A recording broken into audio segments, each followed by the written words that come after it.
السلام عليكم ورحمة الله وبركاته.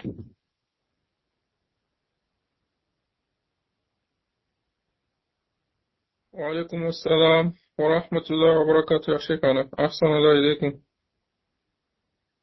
آمين وإياكم. How are you going now, Abu Yusuf? نعم يا شيخنا.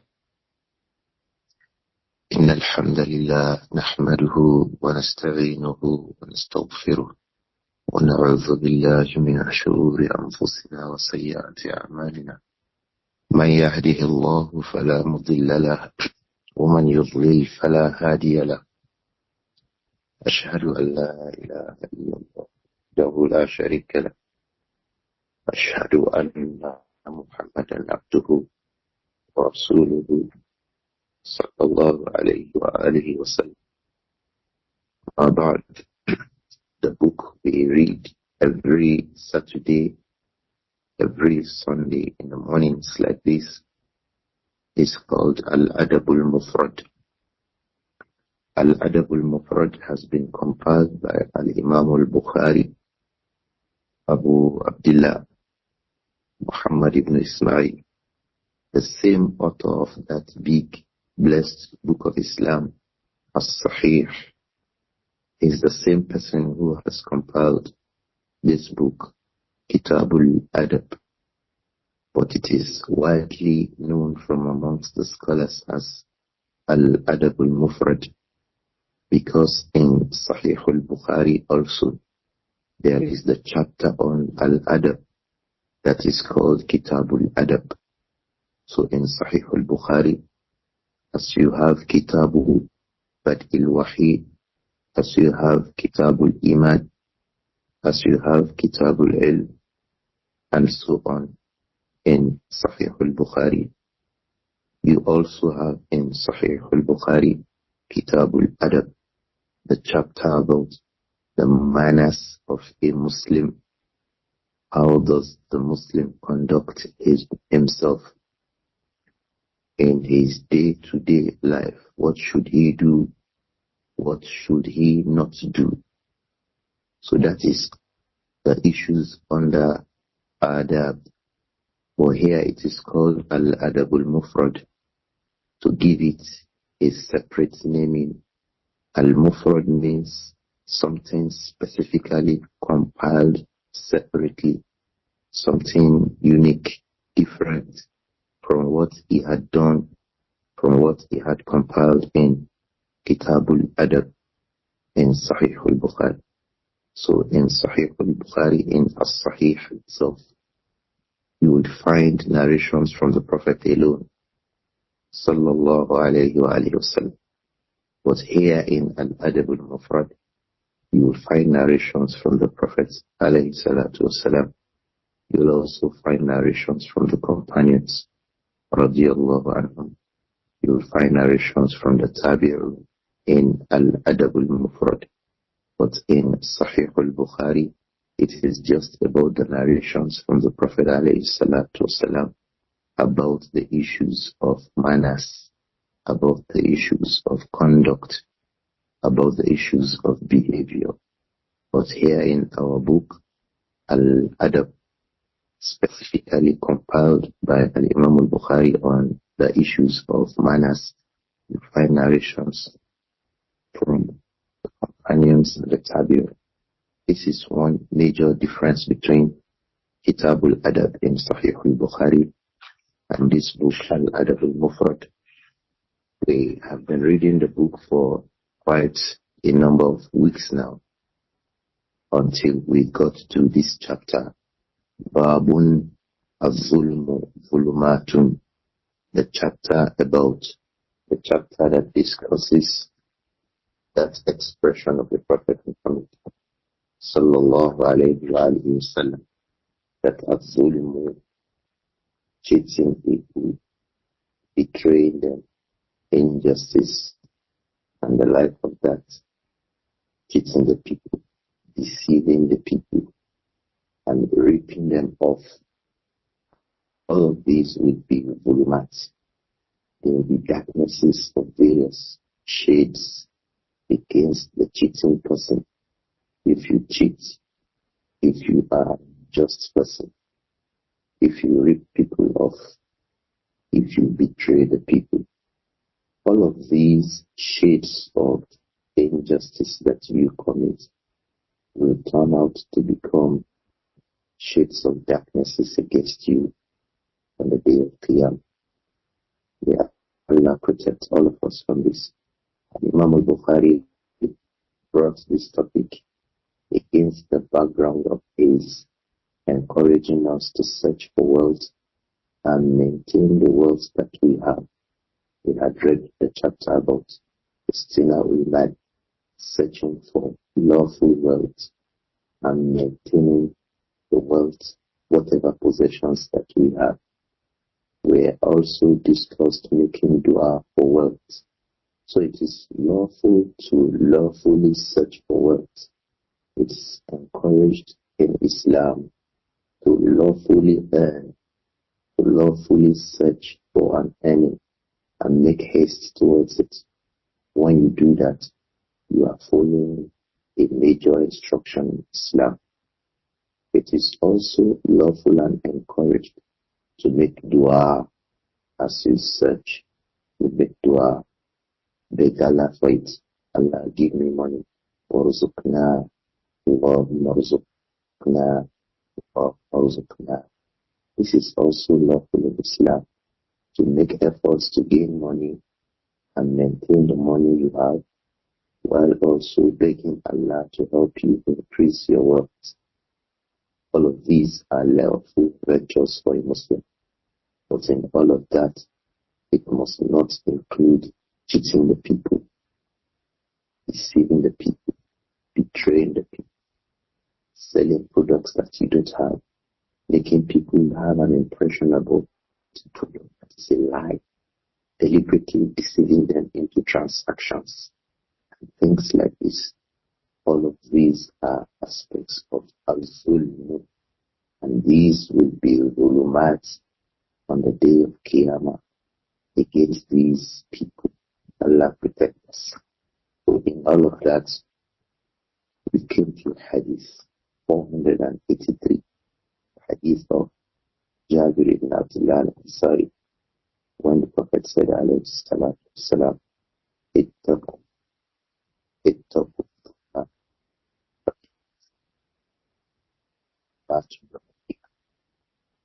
said alayhi salatu wasalam, ittaqu az-zulma, fa inna az-zulma zulmatun yawm al-qiyamah. The Prophet said, sallallahu alayhi wa sallam, refrain from az-zulm, refrain from cheating people, refrain from betraying people, refrain from ripping people off, avoid it. Prophet said, alayhi salatu wasalam, he led us to keep away from az-zulm. And we had said that az-zulm generally refers to words or shay'ihi ghayri mahallihi, placing a thing in other than its place. We explained the zulm of the individual towards Allah, the zulm of the individual towards himself, and the zulm of the individual regarding his dealings with others.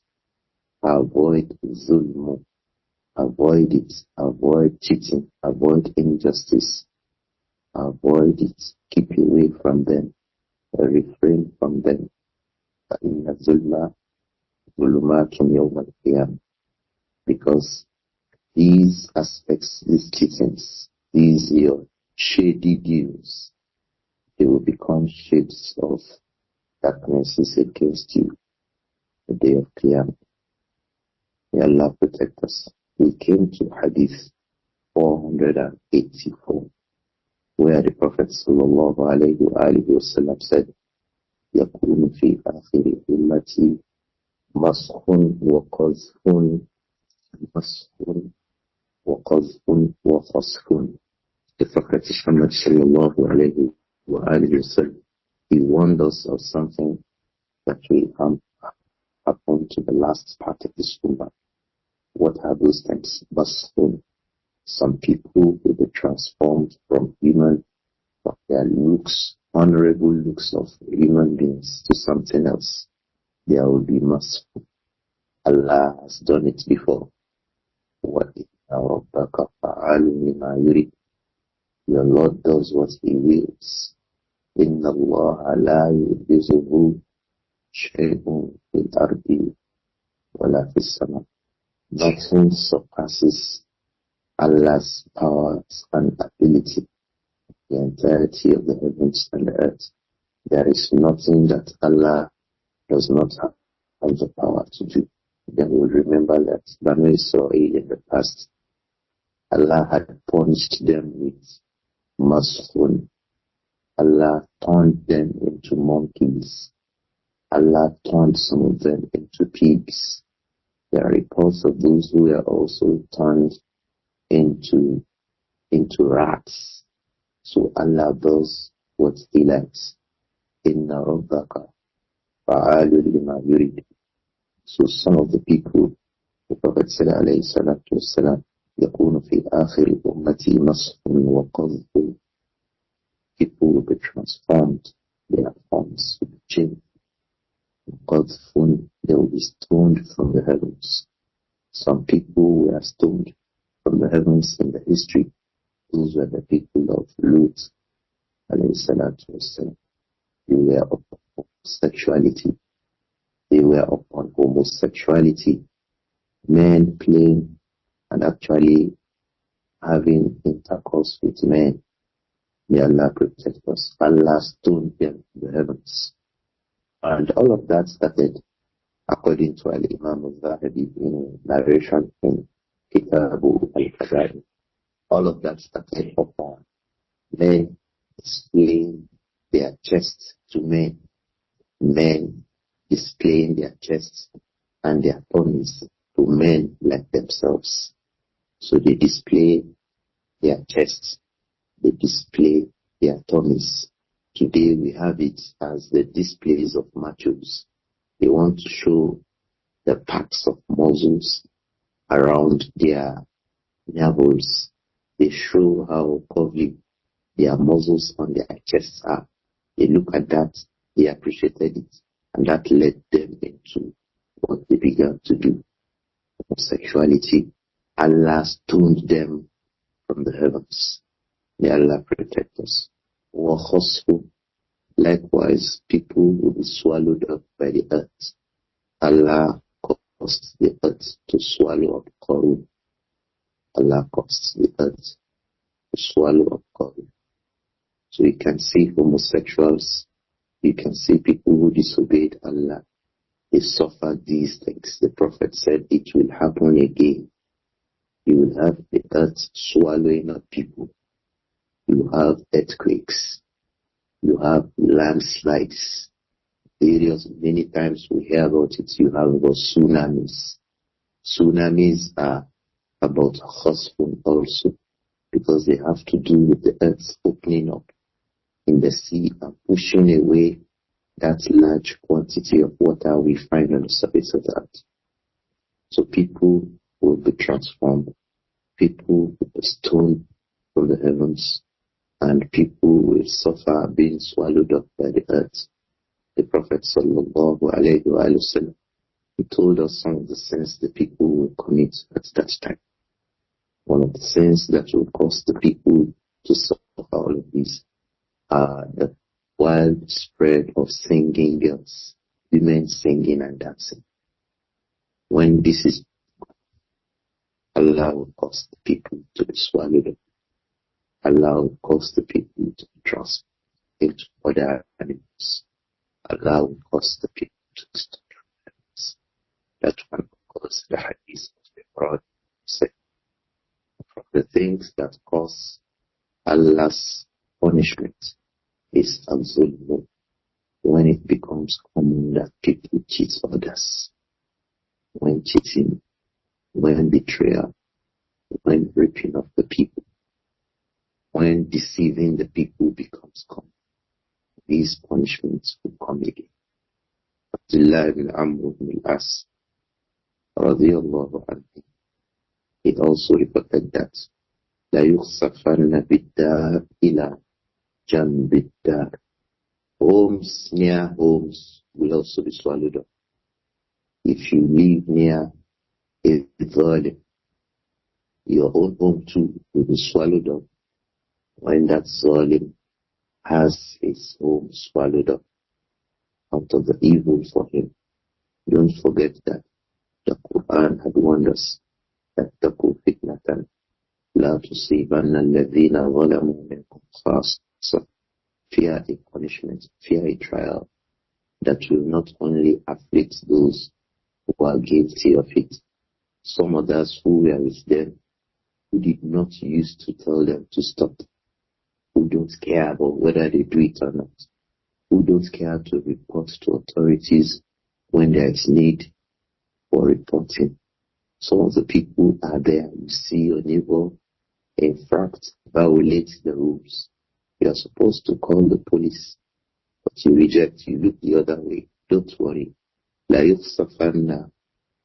يخسفن بالدار إلى جنب الدار. Houses يخسفن بالدار إلى جنب الدار. The houses near the houses of Zalimun will be destroyed too. They will be swallowed up. إذا كانت المظالم, when it has to do with injustice, when it has to do with cheating people, when it has to do with deceiving the people. You live near someone who steals government money. It is clear he stole the money. Government says you should blow the whistle. Instead of blowing the whistle, you help him hide part of the money that he had stolen from the coffers of government. لا يُخْسَفَنَّ بِالدَّارِ إِلَى جَنْبِ الدَّارِ. When Allah will cause his house to be swallowed up, your own to suffer that swallow. Why?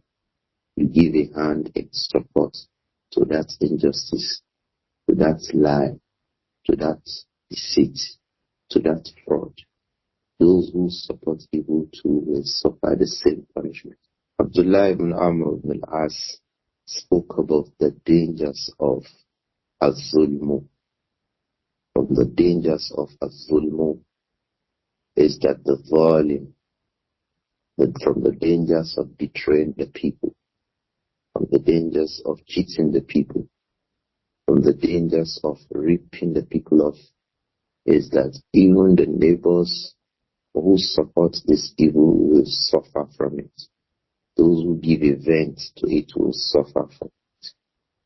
So he said, لا يُخْسَفَنَّ بِالدَّارِ إِلَى جَنْبِ الدَّارِ إِذَا كَانَتِ الْمَظَالِمُ. When you hold back the rights of people, if your neighbor holds back the right of people, go and report to authorities. Encourage him to stop that evil. Make efforts to be sure that he stops the evil. Otherwise, when the punishments come, you will suffer it together with him. La yukhsafanna bidar. Certainly some homes too will be destroyed, along with the homes of those who hold back the rights of people. May Allah prohibit all of us from these evil acts. That was Hadith 484 in the last class. In Hadith 485, Al-Imām Al-Bukhāri said, Rahimahullah, حدثنا أحمد بن يوسف. Al-Imām Al-Bukhāri, Rahimahullah, in Hadith 485, he mentioned it from Ahmad ibn Yusuf, and it ended with Abdullah ibn Umar, who said that الظلم ظلمات يوم القيامة. الظلم, injustice and cheating will become shades of darknesses, an absolute absence of light for that individual on the day of Qiyam. So you will see that expression, الظلم ظلمات يوم القيامة. It was reported by Jabir ibn Abdullah al-Ansari, as we have it in 483. It is also reported here in 485 by Abdullah ibn Amr. In 486 in the last class, Abu Sa'id al-Khudri reported from the Prophet sallallahu alayhi wa alihi wasallam who said that إِذَا خَلَصَ الْمُؤْمِنُونَ مِنَ النَّارِ إِذَا خَلَصَ الْمُؤْمِنُونَ مِنَ النَّارِ قُبِسُوا بِقَنْطَرَةٍ بَيْنَ الْجَنَّةِ وَالنَّارِ. When the Muslims, the people of Iman, become saved from the fire, that is when they cross As-Sirat. After crossing As-Sirat, we remember what As-Sirat is and what the Prophet told us about that. We explained that in the last class. After crossing As-Sirat, there is a second bridge, far, far smaller bridge to be crossed, called Al-Qantara. So there are two bridges, the bigger one that will be crossed by the people of Iman. It is called As-Sirat. And the second one that will also be crossed by the people of Iman. That's when you cross Al-Qantara, you get in the gates of Al-Jannah. Whoever crosses Al-Qantara, he arrives at the gates of Al-Jannah. May Allah make Al-Jannah easy for us. But before crossing Al-Qantara itself, the Prophet said, sallallahu alayhi wa sallam, إِذَا خَلَصَ الْمُؤْمِنُونَ مِنَ النَّارِ. In report he says, إِذَا خَلَصَ الْمُؤْمِنُونَ مِنْ جِسْرِ الْجَهَنَّمِ.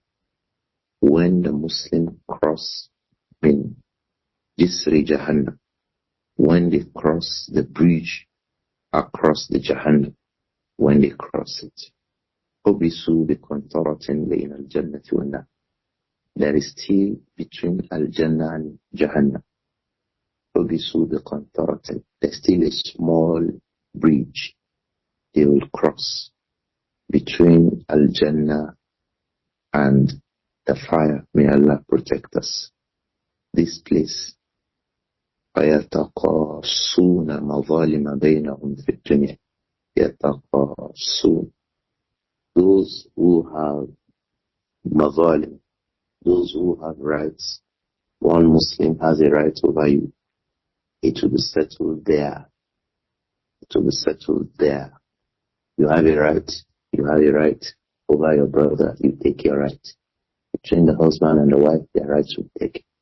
Between two brothers, friends, colleagues, neighbors, the rights will be taken. All of you are from the people of Iman.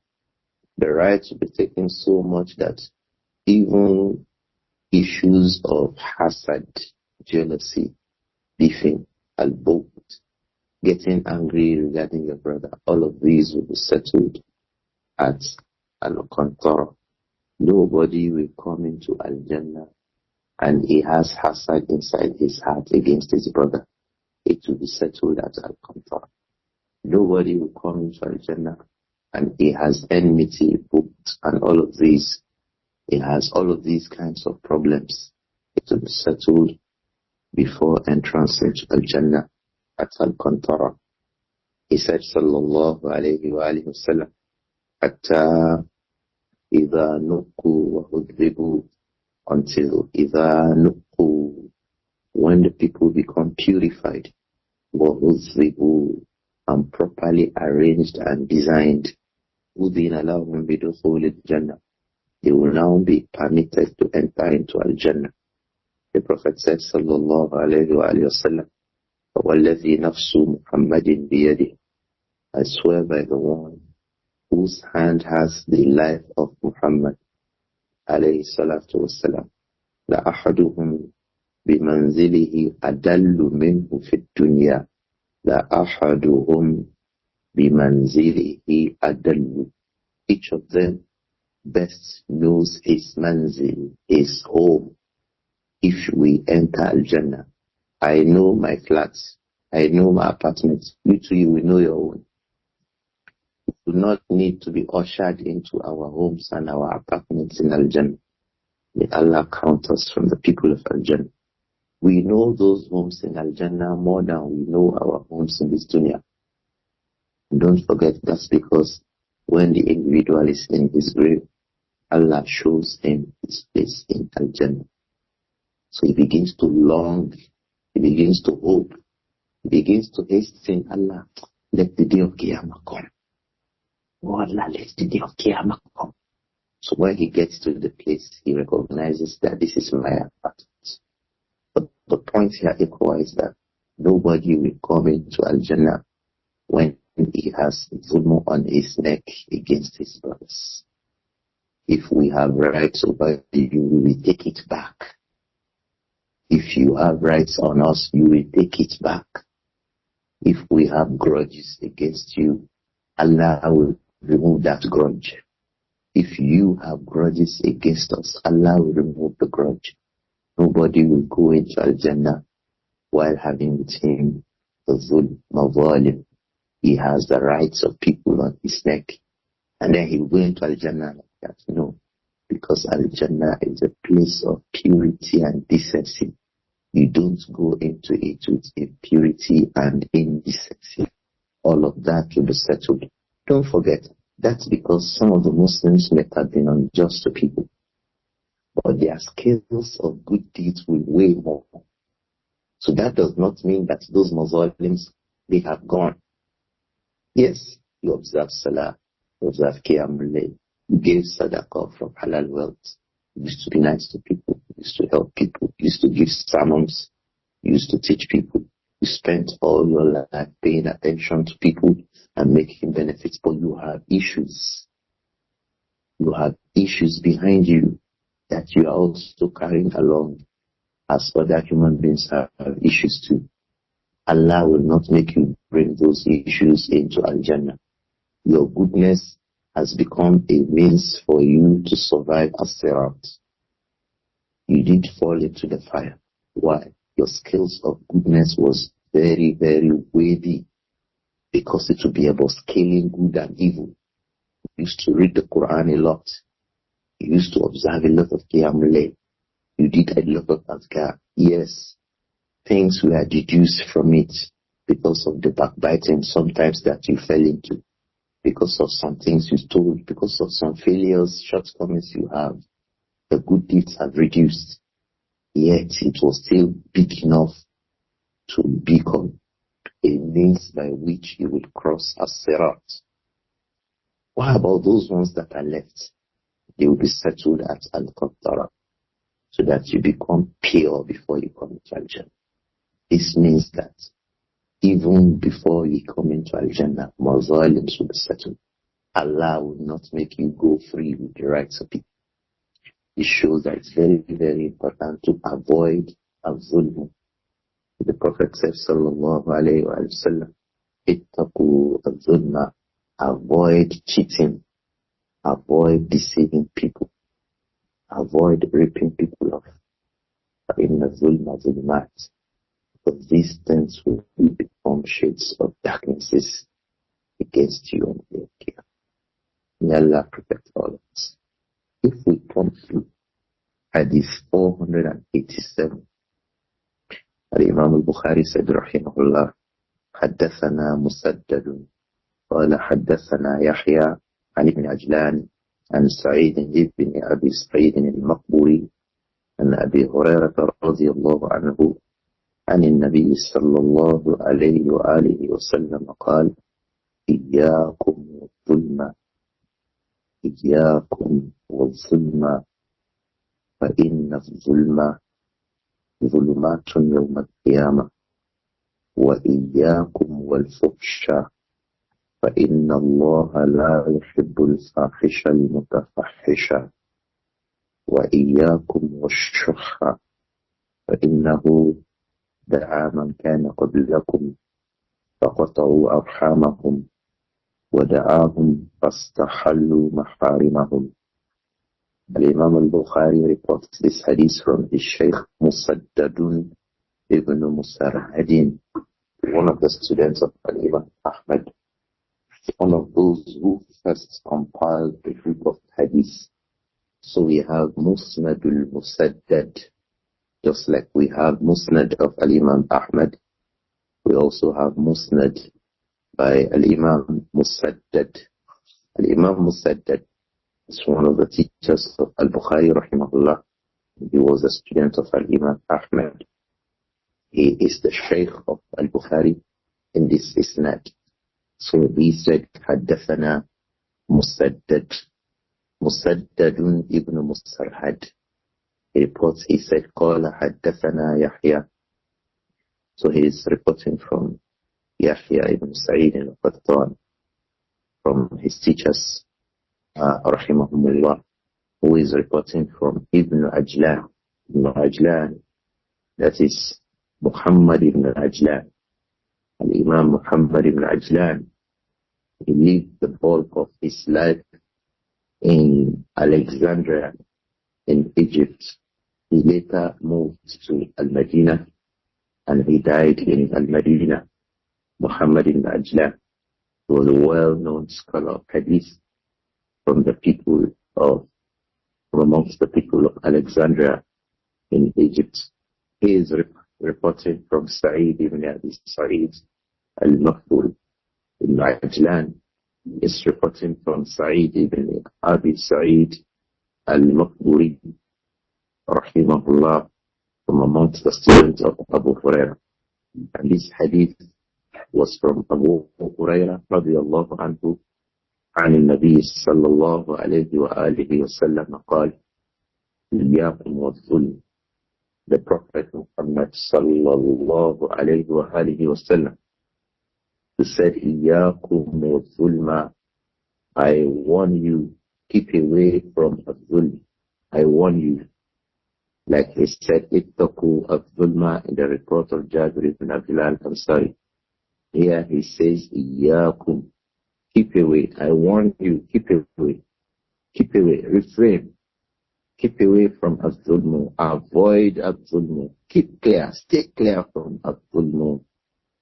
He said, sallallahu alayhi wa alayhi wa sallam, فَإِنَّ الظُّلْمَ ظُلُمَاتٌ يَوْمَ الْقِيَامَةِ. Because cheating the people and deceiving them, treating them unfairly, and being unjust to them, ripping them off, it will be ظُلُمَات, darknesses yawm al-qiyamah, on the day of Qiyamah. So avoid al-zulmu, oh brother. You can see a number of ahadith. Iyakum wa-zulmu, iyakum wa-zulma, fa-inna al-zulma zulumatun yawm al-qiyamah. You can see it now from the hadith of Abu Hurairah. We had seen it from the hadith of Jabir ibn Abdullah al-Ansari. We had also seen it from the hadith of Abdullah ibn Umar. Here now, it is occurring from the hadith of Abu Hurairah. What that means is that it was a well-known expression amongst the companions of the Prophet Muhammad sallallahu alayhi wa sallam. They were well aware of that expression. Al-Zulmu Zulumatun Yawm al-Qiyamah. Let it be common amongst us too. Al-Zulmu Zulumatun Yawm al-Qiyamah. Al-Zulmu Zulumatun Yawm al-Qiyamah. Al-Zulmu Zulumatun Yawm al-Qiyamah. Injustice, treating people unfairly, being disrespectful to people who deserve our respect. It is also zulmu ayyuhan nas. The husband deserves respect from his wife. When the wife fails to respect the husband, it is a zulm. The parents deserve respect from the children. When the children fail to respect their parents, it is a zulm. The leaders and the rulers, the heads of states, the presidents, they deserve respect from the rest of the followers. When the followers don't respect their heads, they don't respect their leaders, it will be from the aspects of al-zulmu zulumatun. The consequence of that is that they will fall under darknesses yawm al-qiyamah, on the day of Qiyamah. So zulm comes in different ways. You have a principal, you are a teacher, you have a duty to respect your principal. You are a boss, you are the MD, you have the right to be respected by your subordinates. When they don't genuinely respect you, it will come from the aspects of al-zulm. The younger brother has the duty to respect his elder brother. The student has a duty to respect the teacher. When the student does not respect the teacher, it will come also Abdulumat on the day of Qiyamah, because Abdulmu is when you become unfair in anything you do. When you become unfair, the teachers too will be held responsible on the day of Qiyamah. When they beat their children, the students, when they maltreat the students, they will be held responsible. It is from the aspects of Zulmu. It will be Zulumat on the day of Qiyamah. Likewise, bosses in the places of work, they maltreat their younger ones in the places of work. It will come back against you as Zulumat. You think nobody can query you. You think nobody can ask you. So you choose to do just what you desire. You prevent them from their rights. You deny them good access. By training, you should be training them and explaining the job to them. You deny them all of that because you don't want them to be protected. Don't worry. It will come up against you as darknesses on the day of Qiyamah. All of that are from the aspects of Al-Ulumu, and it should be Zulumat on the day of Qiyamah against the Zalimin. May Allah protect us from that. The Prophet continued, sallallahu alayhi wa alihi wa sallam. He said, وَإِيَّاكُمْ وَالْفُحْشَ وَإِيَّاكُمْ وَالْفُحْشَ. I also warn you against al-fuhsh. Al-fuhsh is indecency. Al-fuhsh is being indecent, being coarse. Some of us are so indecent in their speech, indecent in their behavior.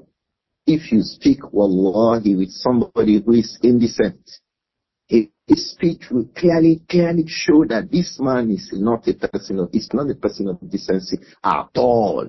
No matter how he tries to keep, no matter how he tries to hide, no matter how he tries to brandish his expressions, the indecent and obscene individual clearly shows to an intelligent person, this person is indecent. This person is an obscene person, toxic in his way of life. Don't be like that. The Prophet said, sallallahu alayhi wa sallam, وَإِيَّاكُمْ وَالْفُحْشَ. I warn you, keep away from indecency. Be decent, oh brother. Be decent. Don't be a person of obscenity. Don't be a person who, when people speak to you, they hate that they had ever spoken to you. When they have something to do with you, they are displeased that they ever had anything to do with you. Why are you like this? Don't be like this, oh brother. Don't be like this, oh woman. There are some women too that could be very indecent. The indecency is so bad. Don't be indecent. The Prophet sallallahu alayhi wa sallam hates al-fuhsha. So he said, وَإِيَّاكُمْ وَالْفُحْشَ. I warn you to keep away from indecency. فَإِنَّ اللَّهَ لَا يُحِبُّ الْفَاحِشَ الْمُتَفَحِّشَ. Because إِنَّ اللَّهَ, certainly Allah subhanahu wa ta'ala, لَا يُحِبُّ الْفَاحِشَ الْمُتَفَحِّشَ. Allah does not like al-fahisha. Allah does not like the obscene individual. If you are an obscene person, Allah does not like you. If you want to know, does Allah like me or not? One of the things that you can look at is, are you a person of obscenity and indecency? Are you a rash and coarse individual? People see you and they avoid you because of the fuhsh, because your tongue is bad, your character is bad. There are people like this. Their tongue is bad, their character is bad. So decent people avoid them. Decent people will avoid you. Your husband will avoid you. Why? Your tongue is bad. If your husband says A, you will say A to Z. If he says 1, 2, 3, you will read 1, 2, 3 to 1 million. That is bad of you. Allah does not like you. If you are a person like this, Allah does not like that character. It does not like anybody who is obscene. It does not like anybody who is indecent. You must learn decency. Why? Allah likes decency. He likes arifku fi kulli shay. He likes you to be rafiq. Inna Allah rafiqun yuhibbu rifqa. Allah is decent. Allah is absolutely decent, subhanahu. He likes people who approach things with decency. As for obscenity, al-fuhsha, inna Allah la yuhibbu al-fahish. Allah does not like the obscene person.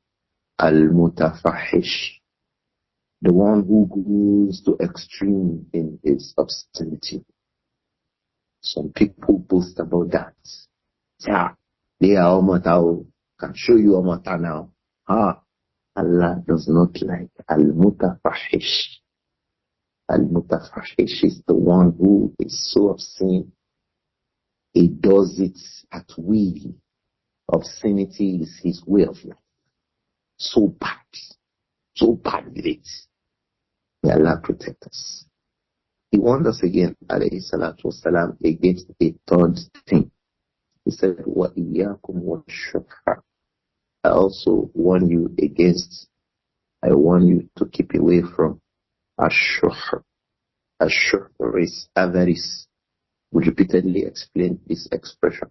It is worse than Al-Bukhāri. Al-Bukhāri is when the individual is just stingy. As for Ash-Shaykh, it comes when the individual is stingy. He is also greedy. He's stingy, he will not give people their rights. He also wants to use up the rights of others. He wants to take it from you, and he will not give you. If he's in the position to give, he will not give. If he's in the position to take, he wants to take beyond what is due to him. This is what is referred to as Ash-Shaykh. The Prophet warned us, don't be like this. He said, وَإِيَّاكُمْ وَالشُّحَّ. I warn you to keep away from Ash-Shaykh. فَإِنَّهُ, because Ash-Shaykh دَعَى مَنْ كَانَ قَبْلَكُمْ. It invited some people before you. It made some people before you. فَقَطَعُوا أَرْحَامَهُمْ. It made them to cut off family ties. When a man is greedy and stingy, he likes to use up the rights of people. We see in the family, he wants to take something belonging to his elder brother. He wants to take a shoe belonging to his elder brother. He wants to take a clothes belonging to his younger brother. He wants to cheat everybody. Why? He is a greedy person. He is avaricious. He wants to eat it all. He wants to take it all. So that will make him disconnect from family ties.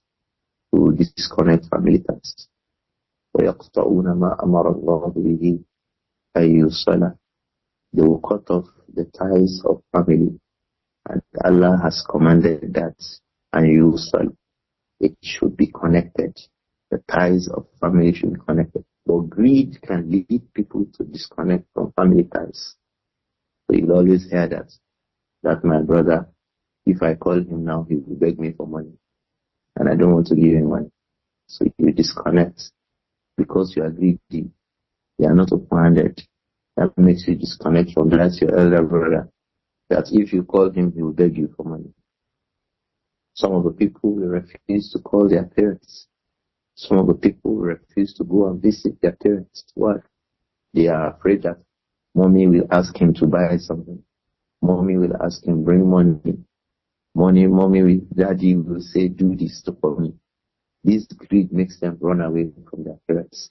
Ash-Shaykh, the Prophet said, alayhi salatu wassalam, وَإِيَّاكُمْ وَالشُّحَّ فَإِنَّهُ دَعَى مَنْ كَانَ قَبْلَكُمْ فَقَطَعُوا أَرْحَامَهُمْ.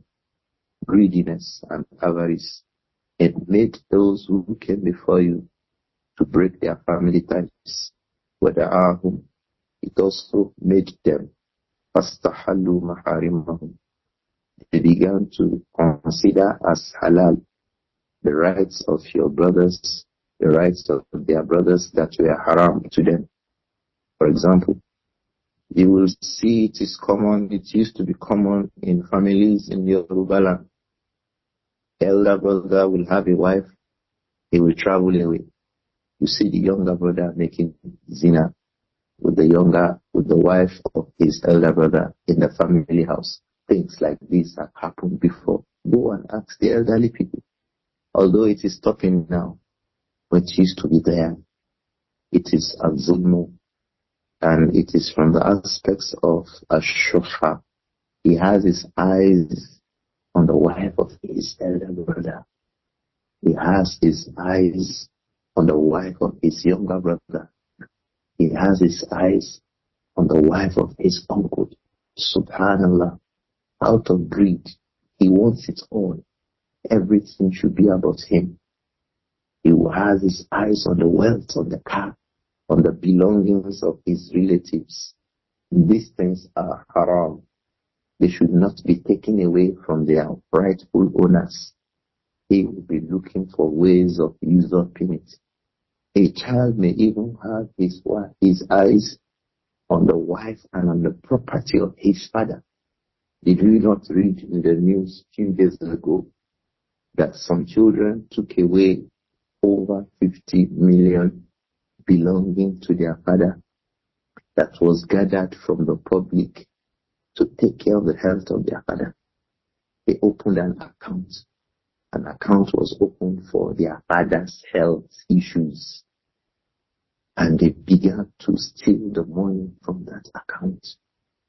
There is nothing that brings people into this except what Ash-Shaykh, greed and avarice. So things that are haram, greed will make them, don't worry, it is halal. It's halal like that. It's halal like that. Another aspect of that are those who deal in riba-based businesses. They will tell you that it's halal like that. It's riba.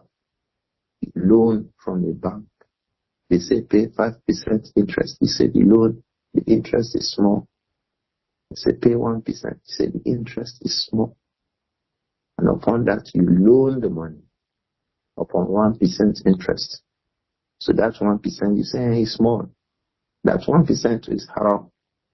Lakin tastahilluhu. You will say that it is halal, it's halal, you know. There is nothing that is pushing you to do that except ash-shaykh, greed. Your mind is upon the profits that you have projected. And the bulk and all of those who get into these kinds of businesses, they fail at the end of the day. Allah destroys their businesses. So for the sake of Allah, avoid these three things. The first thing the Prophet spoke about, sallallahu alayhi wa sallam, is al-zulm. He said, إِيَّاكُمْ وَالظُّلْمَ. The next thing he talked about is al-fuhsh. He said, alayhi salatu wasalam, إِيَّاكُمْ وَالْفُحْشَ. Avoid al-fuhsh. The third thing he spoke about, he said, إِيَّاكُمْ وَالشُّحَّ. I warn you against what? Ash-shaykh. I warn you against greed. Don't be greedy. Don't be avaricious. Don't seek to use up things from people. There are people like this. You want to take over everything from anybody. You want to take it over. And so you begin to hear a lot of criticism. They are just criticizing so that they are able to take it over. Nothing brings them into things like this except Ash-Shaykh. The Prophet prohibited al-zulm. He prohibited al-fuhsh. Al-zulm is injustice, cheating, betraying the people, and ripping them off. Al-fuhsh is being indecent. My dear brother, be decent. Be decent in your speech. Be decent in your character. Don't let the people have anything to do with you, and they begin to regret ever having anything to do with you. May Allah forgive all of us. Everyone should look inwards in these matters. Don't cheat anybody. Don't be indecent towards anybody. Likewise, don't be a greedy, avaricious person, because these things will destroy your deen if you have it. If you have deen, if you call yourself a person of deen, these three things will destroy your deen. Al-Zulmu will destroy you. Al-Fuhsh will destroy you. Ash-Shaykh will destroy you. These three things are very destructive. Al-Zulmu, Ash-Shaykh, and Al-Fuhsh. Fuhsh. They are very destructive. This is Hadith 487. We can quickly go to Hadith 488. Hadith 488 is a repetition from Hadith 483. Hadith 488 is the same as Hadith 483, although amongst the scholars of Hadith, it's a completely different Hadith. It has a better isnad, a better chain of report. In 483, Al-Imām Al-Bukhāri reported it from Bishr ibn Muhammad As-Sakhtiyan. In 483, Al-Bukhāri rahimahullah reports it from Bishr ibn Muhammad As-Sakhtiyani, who was reporting from Al-Imām Abdullah ibn Mubarak. In 488, Al-Imām Al-Bukhāri said, Haddathana Abdullah ibn Maslama. That is Al-Imām Al-Qa'nabi. Abdullah ibn Maslama ibn Qa'nab Al-Qa'nabi, one of the students of Al-Imām Malik. Malik himself used to respect Al-Qa'nabi, Al-Imam Malik. When Al-Qa'nabi comes to him, Qa'nabi was the student of Malik. He also has a report of Muwatta Malik.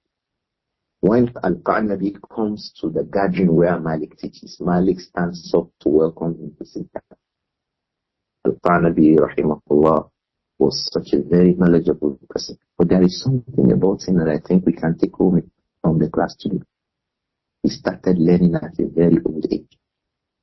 Al-Qa'nabi started learning late, if you call it like that. Yet, he achieved a very high status in terms of knowledge, in terms of ibadah, in terms of sticking to the sunnah, in terms of being honorable. They were people of honor and respect and esteem in the community. Abdullah ibn Maslama ibn Qa'nab al-Qa'nabi, rahimahullah. It was from him that Al-Imam Al-Bukhari reported that version of Hadith 483. He reported it from Abdullah ibn Maslama in 488. Both Abdullah ibn Mubarak, one of the biggest from the scholars of Islam, Abdullah ibn Mubarak, and Abdullah ibn Maslama, they both reported it from Dawud ibn Qais. They both reported it from who? Dawud ibn Qais al-Farra. So this hadith, Madaruhu ala Dawud ibn Qais al-Farra. The hadith got spread from Dawud ibn Qais al-Farra. Abdullah ibn Maslama reported it from him, and Abdullah ibn Mubarak reported it from him. From the report of Ibn Mubarak, Al-Bukhari took it from Bishr ibn Muhammad As-Sakhtiyani. From the report of Abdullah ibn Maslama, Al-Bukhari reported it directly from him.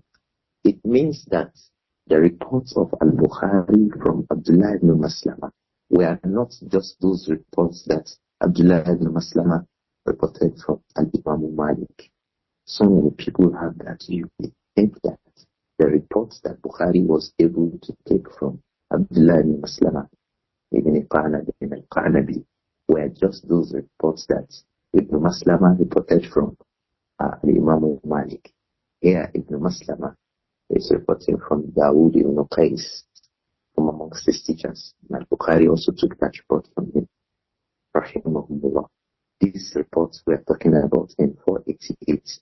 It also ends up with Jabir ibn Abdullah al-Ansari, just like Hadith 483, where the Prophet said, alayhi salatu wassalam, إِيَّاكُمْ وَالظُّلْمَ فَإِنَّ الظُّلْمَ ظُلُمَاتٌ يَوْمَ الْقِيَامَةِ وَاتَّقُوا الشُّحَّ فَإِنَّهُ أَهْلَكَ مَنْ كَانَ قَبْلَكُمْ وَحَمَلَهُمْ عَلَىٰ أَنْ سَفَكُوا دِمَاءَهُمْ وَاسْتَحَلُّوا مَحَارِمَهُمْ. Just like we have it in the Hadith 483. We also have it in Hadith 488. And the lesson in that is still about warning us to keep away from az-zulm, keep away from az-zulm, keep away from injustice, keep away from cheating the people, keep away from betraying trusts. Trust will be placed on us, and then we betray it. Avoid this kind of a lifestyle. Be a fair person when you relate with people. If you have more than a wife, treat your wives with fairness and the fear of Allah subhanahu wa ta'ala. If you have more than a child, treat your children with fairness and the fear of Allah. Az-zulm comes in all of these things. If you have staff under you, be fair to them. Don't cheat them. Don't betray them. If you work in a place, be fair to those who have employed you. Don't work below the time that you have agreed. Your work time is 8 hours. Don't work for 6 hours and waste the rest of the time. They give you equipment to work in the office. You use the same equipment for your own personal business. All of that falls under az-zulm. The Prophet sallallahu alayhi wa sallam, he prohibited from az-zulm. He said, az-zulm zulumatun yawm al-qiyamah. If you choose to continue, if you think that you are stubborn, just wait to remain in darkness on the day of Qiyamah. May Allah forgive all of us and make it easy for us all to avoid az-zulm. I think this is a convenient place to stop this class today, inshallah. Ibrāhīm. I don't know. I hope that I'm heard. Alaykum salam. Ibrāhīm, how are you? Alhamdulillah, sir.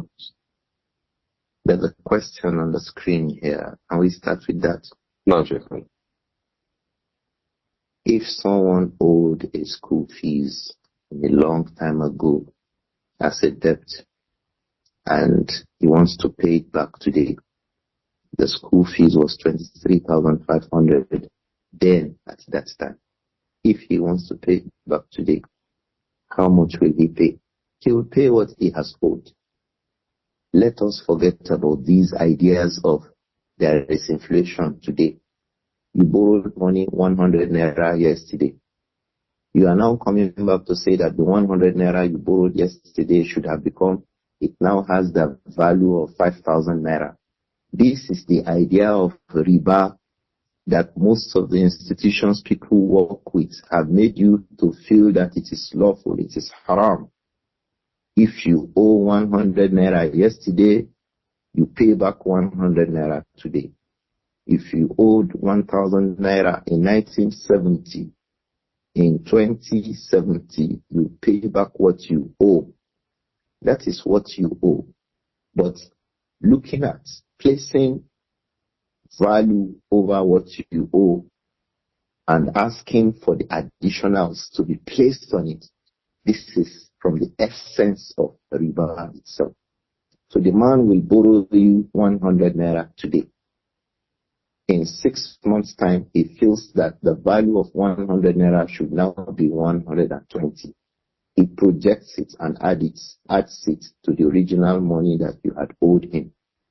This is riba itself. Keep away from it. If you owed 23,000 to a school in 1980, go back and pay 23,500 to that school in 2080. May Allah protect all of us.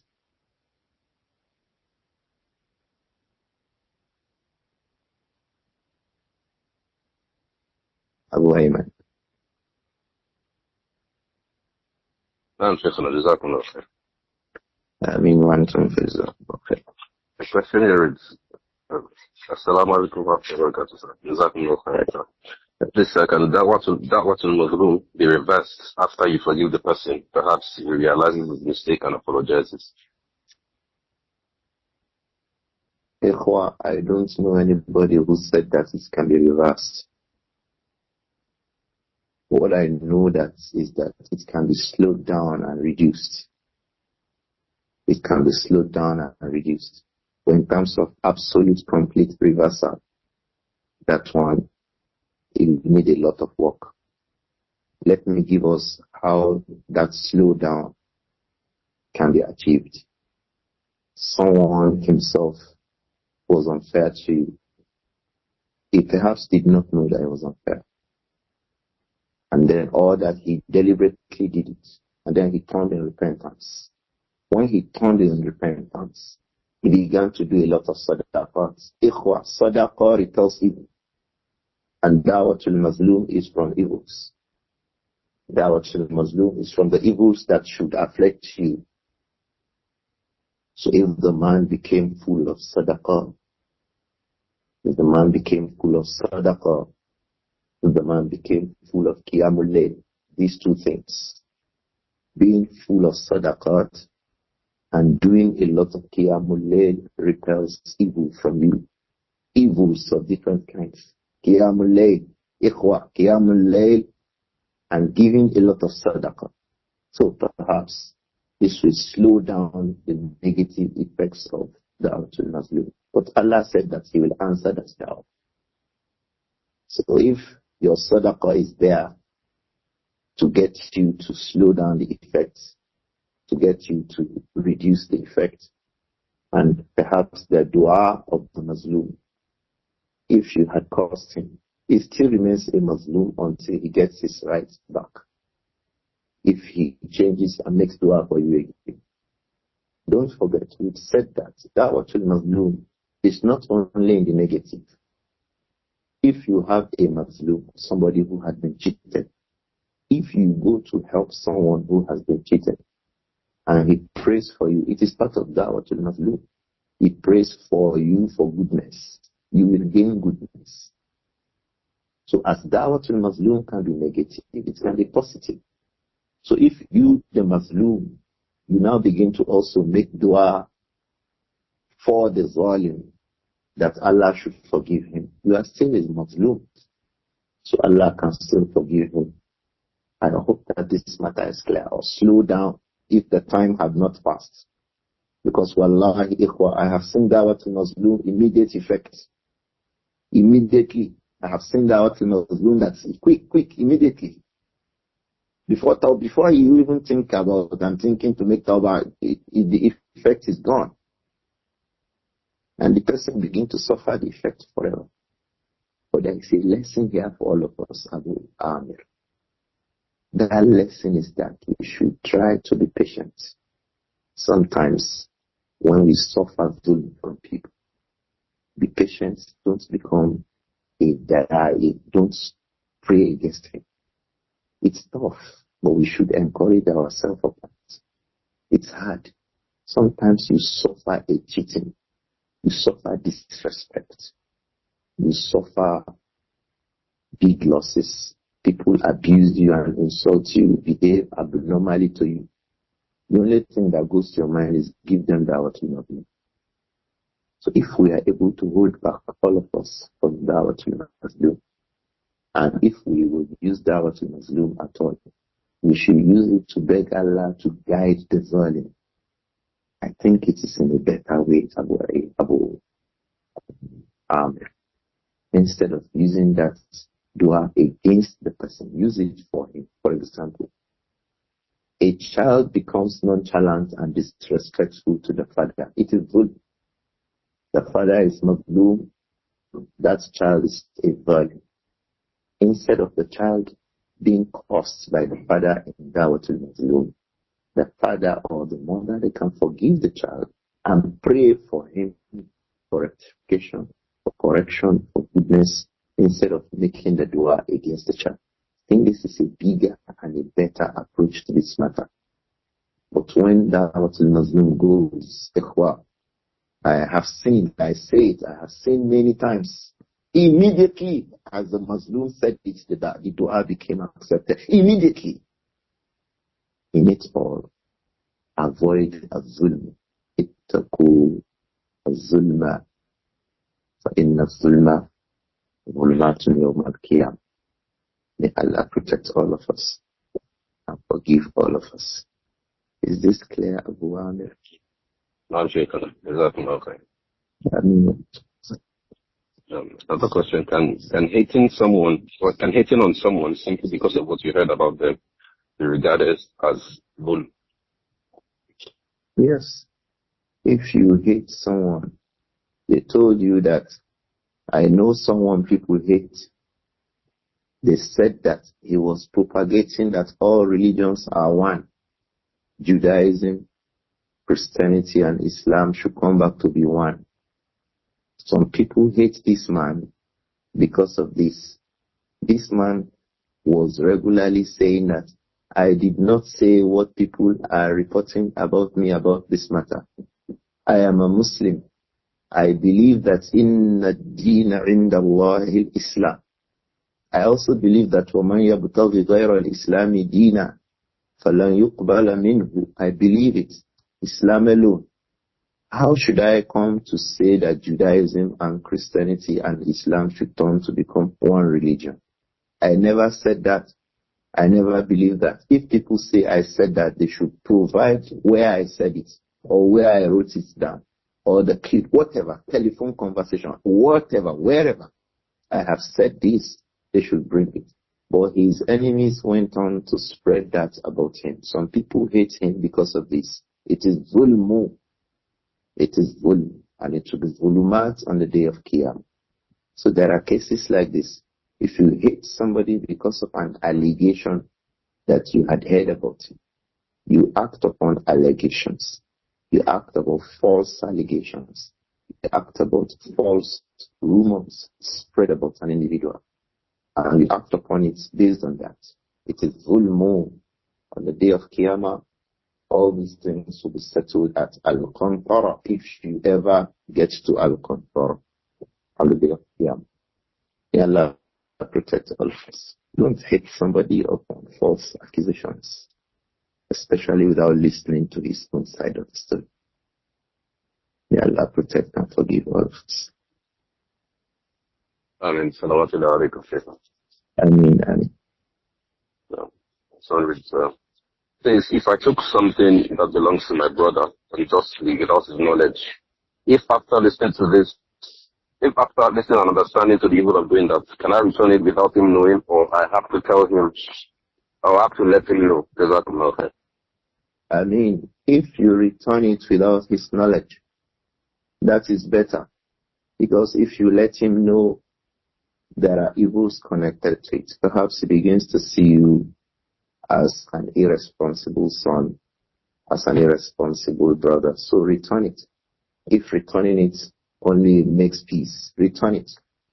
Perhaps he can ask you one day about it. But if you tell him, and that will in fact make him feel safer and feel better about you, then you should tell him. The results of your telling him will make you know what to do. If you tell him and he will feel better about it, so thank you for being honest, then tell him. If you tell him, he will feel that, you're a bad boy, then don't tell him.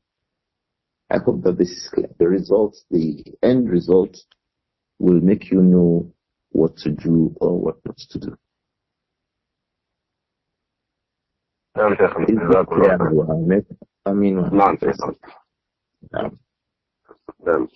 It's cold weather. I do the excuse to substitute wudu for tayammum, even where there is Yes, cold weather is.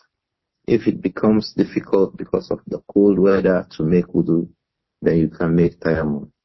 Al-Imām Jamāluddīn al-Qāsimi wrote a book for this reason. He was from the scholars who stayed in Western Europe, Spain, and then the western part of the Eurasia subcontinent. He wrote a book on it. In the Muqaddimah, he mentioned that one of the reasons he wrote that book was because people needed to make al-mashu al-jawrabain. When they make wudu, they can't wash their feet because of coolness. So from the things that will bring you to make al-mashu is cold. From the things that can make you to also make tayammum is extreme cold. When the cold is so extreme that touching the water itself will either bring you hurt or harm or increase an ailment that you already have, then you are permitted, inshallah, to employ at-tayammum. The book by Sheikh Jamaluddin al-Qasimi is Al-Mashu ala al-Jawrabayn by Sheikh Jamaluddin al-Qasimi. Al-Shaykh Ahmed Muhammad Shakir has a ta'liq on it, and Al-Imām Al-Albani also has a ta'liq on it. Very nice book to read, inshallah. And it's not a big book, so our younger brothers, I hope that you find time to read that book. Very good, inshallah. So it's allowed to employ tayammum in place of wudu because of extreme cold. Allah.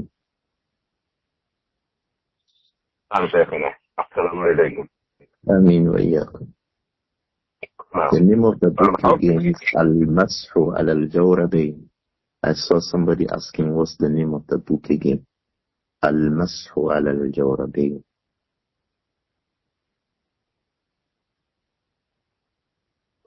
How can one as a child benefit a deceased father who seldom observes Salah before his death, but later abandoned it weeks before his death due to terminal illness? The child, how does he benefit a father who found it hard to observe Salah? Maybe the father was unconscious. If a person was unconscious, there's no obligation of Salat on him. But if the person was conscious, the person can observe Salah in his mind or her mind. If you can move the head, she moves the head, or he moves the head, if it is possible.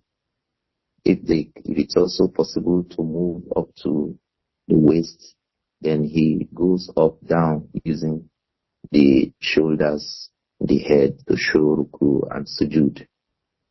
Those who are taking care of the sick person are those who have that duty to always remind them about Salat. And the like of that, there are a lot of experiences about this. So it is lawful, one has to observe Salah. Those taking care of the sick, these are the lessons that they should learn from. Make sure you teach your sick persons on the bed, help them be able to observe Salah at the time of Salah. But if they become unconscious, then there is no Salah for a person who is unconscious. There is no legal responsibility on them when they are unconscious. Otherwise, Salah must be observed at all times. Allahu Akbar.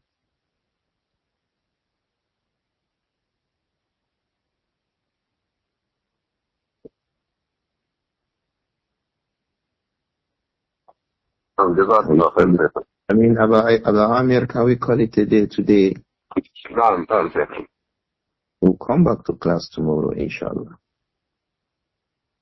Assalamu alaikum wa rahmatullahi wa barakatuh. Wa alaikum assalam wa rahmatullahi wa barakatuh.